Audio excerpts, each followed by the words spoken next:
తమిళనాడు రాజకీయాల్లో కొత్త శకం మొదలైందన్నారు విజయ్. వెన్నంటి ఉన్న యువతకు ధన్యవాదాలు తెలిపారు సీఎం విజయ్. మీ కలల్ని మీ విజయ్ మామ తీరుస్తాడని తెలిపారు.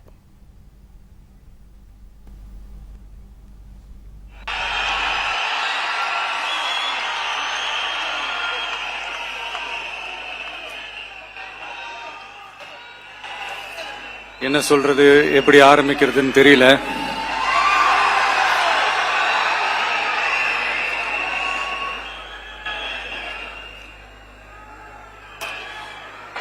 சினிமாவில் எப்படியாவது கஷ்டப்பட்டு வெற்றி அடையணும்னு இருந்த ஒரு சாதாரண அசிஸ்டன்ட் டைரக்டருக்கு பிறந்த ஒரு பிள்ளையா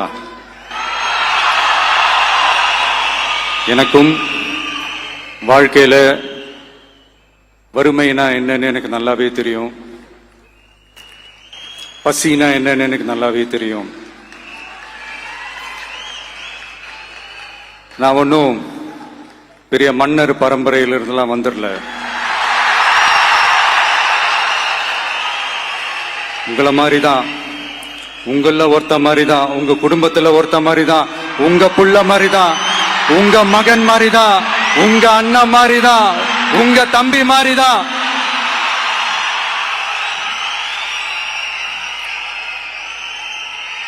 அப்படிதான் நான் உணர்றேன்.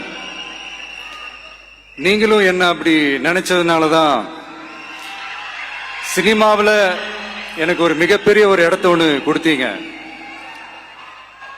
அதையெல்லாம் விட்டுட்டு உங்களுக்காக நன்றி கடன் செலுத்துறதுக்காக அரசியலுக்கு வந்த உங்க விஜய, இந்த விஜய, நீ வா விஜய், நாங்களா இருக்கோம், பாத்துக்கிறோம். விஜய் தம்பி நீ வா, நாங்க இருக்கோம். விஜய் தம்பி நீ வா, நாங்க இருக்கோம். அண்ணா நீ வாடா, நாங்களா இருக்கோம். நண்பா நீ வா நண்பா, நாங்களா இருக்கோம் சொல்லி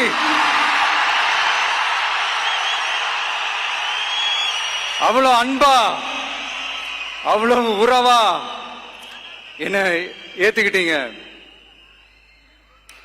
இந்த நேரத்தில் இதை நான் சொல்லணும். இந்த டிராவல்ல, இந்த ப்ராசஸ்ல எனக்கு எவ்வளவோ கஷ்டங்கள், எனக்கு எவ்வளவோ இந்த அவமானப்படுத்தினதெல்லாம் ஒரு பக்கம் இருந்தாலும், எனக்காக கூட நின்ன உங்களுக்கும் அதே மாதிரி கஷ்டங்கள், அதே மாதிரி அவமானங்கள், அதையெல்லாம் நீங்க பெருசா எடுத்துக்காம, அதையெல்லாம் நீங்க பொருட்டாவே எடுத்துக்காம, என்னோட வலிகளை, என்னோட வேதனைகளை உங்களோட தான் நினைச்சு என் கூடவே நின்னு இன்னைக்கு சி ஜோசப் விஜய் எனும் நான்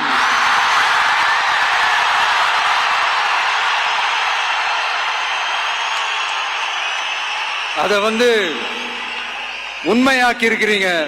உண்மையிலே எனக்கு என்ன சொல்றதுன்னு எனக்கு தெரியல. என்னுடைய உறவுகளே, என்னுடைய சொந்தங்களே, நான் ஒன்னும் தேவ தூதன்லாம் கிடையாது. நானும் ஒரு இயல்பான ஒரு வாழ்க்கை வாழ்ற ஒரு சாதாரணமான மனுஷன்தான். நான் முன்னாடியே சொன்ன மாதிரி அது செய்வேன் இது செய்வேன்னு பொய்யான வாக்குறுதிகள்லாம் கொடுத்து உங்களை தான் ஏமாத்த மாட்டேன். எது சாத்தியமோ அது மட்டும்தான் நான் செய்வேன். இம்மிடியட்டா உங்க மனசுல ஒரு கேள்வி ஒண்ணு வரலாம், அப்ப சாத்தியம் இல்லாததை செய்ய மாட்டாங்களா, செய்ய முடியாதா அப்படின்ற ஒரு கேள்வி ஒண்ணு வரலாம்.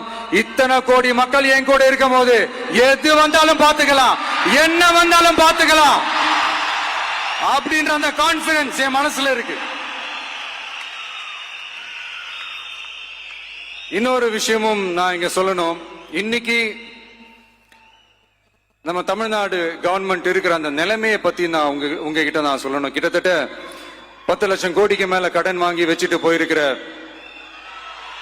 இன்னைக்கு அந்த தமிழ்நாடு அரசு இருக்கிறப்போ, கஜானாவை சுத்தமா தொடச்சி வலிச்சு வச்சுட்டு போயிருக்கிறப்போ,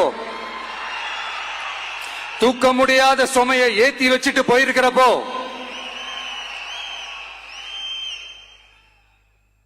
அப்படிப்பட்ட ஒரு நிலைமையில தான் இந்த பொறுப்பை நம்ம கையில் எடுத்திருக்கிறோம். உடனே நீங்க நினைக்கலாம், என்னடா இவர் ஏதோ பொறி வச்சு பேசுறாரா அப்படின்ட்டு. அப்படியெல்லாம் எதுவுமே கிடையாது. உள்ள போய் பார்த்தா தான் தெரியும் எது எந்த நிலைமையில இருக்குன்னு, என்ன இருக்கு என்ன இல்ல, எது எந்த நிலைமையில இருக்கு எது எந்த நிலைமையில இல்ல. சோ அதையெல்லாம் பார்த்துட்டு உங்களுக்கு ஒரு வெள்ளை அறிக்கையா அதை வெளியிடணும்னு நான் நினைக்கிறேன். ஒரு டிரான்ஸ்பரண்டான ஒரு கவர்மெண்டா, அதாவது இன்னைக்கு நம்ம தமிழ்நாடு கவர்மெண்ட் இந்த நிலைமையில தான் இருக்கு அப்படின்றத உங்ககிட்ட சொல்லிட்டு I just want to take it forward from there. அதைத்தான் நான் முதல்ல செய்யணும்னு நினைக்கிறேன். தமிழ்நாட்டை பொறுத்த வரைக்கும் யாரையாவது போய் ஏதாவது சந்திக்கணும் அப்படின்னா இந்த மூஞ்ச மூடிக்கிட்டு போய் சந்திக்கிறதோ,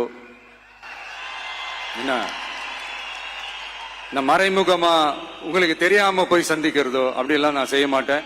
எதுவா இருந்தாலும் வெளிப்படையாக ஒளிவு மறைவு இல்லாம தான் நான் செய்வேன்.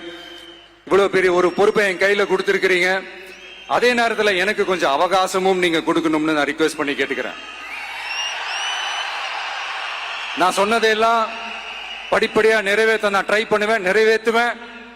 அதே நேரத்தில் எனக்கு கொஞ்சம் அவகாசம் கொடுத்தீங்கன்னா எனக்கு கொஞ்சம் உதவியாகவும் ஒத்துழைப்பாகவும் இருக்கும். இது உங்களுடைய ஆட்சி. பெண்கள் பாதுகாப்பை ரொம்ப ஸ்ட்ரிக்டா வச்சிருப்பேன். போதைப் பொருள் கலாச்சாரம் அதை கண்ட்ரோல் பண்றதுக்கு என்னென்ன ஸ்டெப்ஸ் எடுக்கணும், என்னென்ன முயற்சிகள் எடுக்கணும், இன்னிலிருந்து அதை நான் எடுப்பேன். நம்ம பசங்களை அதுல இருந்து காப்பாற்ற வேண்டியது நம்ம அரசனுடைய பொறுப்பு. அதே மாதிரி சட்டம் ஒழுங்கு எல்லாருக்குமான பாதுகாப்பை நான் உறுதிப்படுத்துவேன். என்ன அவமானப்படுத்தினவங்களாகவே இருந்தாலும், என்ன கஷ்டப்படுத்தினவங்களாகவே இருந்தாலும் அவங்களும்